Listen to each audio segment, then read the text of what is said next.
সুপ্রিয় মৎস্যচাষী ভাইয়া বন্ধুরা, আসসালামু আলাইকুম। দেশ এবং দেশের বাহির থেকে যে যেখান থেকে আমার এই ভিডিওটি দেখতে পাচ্ছেন, ভিডিওটি ভালো লাগলে অবশ্যই একটা সাবস্ক্রাইব করে রাখবেন পরবর্তী নতুন ভিডিও দেখার জন্য। আজকে আমি আলোচনা করব যেই মাছ শামুক খেয়ে এক বছরে 8-9 কেজি ওজন হয়। ব্ল্যাক কাপ মাছের পোনা অনেকেই চিনেন বা অনেকেই চিনে না। যারা চাষ করে না কোনো দিন তারা তো চিনেই না। যারা চাষ করতেছে বর্তমান বিভিন্ন জেলায়, তারা এই মাছটা দেখে বলতে পারবে যে এটা কী মাছ। এটা মূলত আসলে ব্ল্যাক কাপ মাছের পোনা।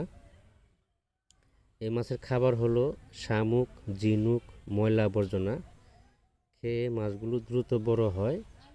মাছ সংগ্রহ করার সময় ফার্স্ট গ্রেডিংয়ের যে মাছের পোনাটা আছে, এই ধরনের মাছের পোনা সংগ্রহ করার চেষ্টা করবেন। কারণ ফার্স্ট গ্রেডিংয়ের মাছের পোনা, এই মাছের পোনার সবসময় মান ভালো। এক গ্রেডের মাছের পোনা, এই মাছ দ্রুত বড় হয়। আপনি যে কোনো ধরনের মাছের পোনা সংগ্রহ করার সময় ফার্স্ট গ্রেডিংয়ের মাছের পোনাটা সংগ্রহ করার চেষ্টা করবেন। প্রতি শতকে 15 থেকে 20 পিস দেওয়া যায় এই মাছগুলো। মিশ্রভাবে দেওয়া যায় 10 থেকে 12 পিস। এককভাবে চাষ করলে 15 থেকে 20 পিস দেওয়া যায়। বাংলা মাছের সাথে বা ক্যাটফিশ জাতীয় মাছের সাথে এই মাছগুলো সহজেই চাষ করতে পারবেন।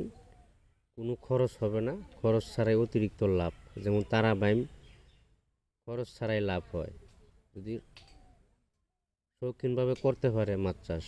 অনেকেই উল্টা পাল্টা মেডিসিন দিয়া বা মাছ নষ্ট করে ফেলা।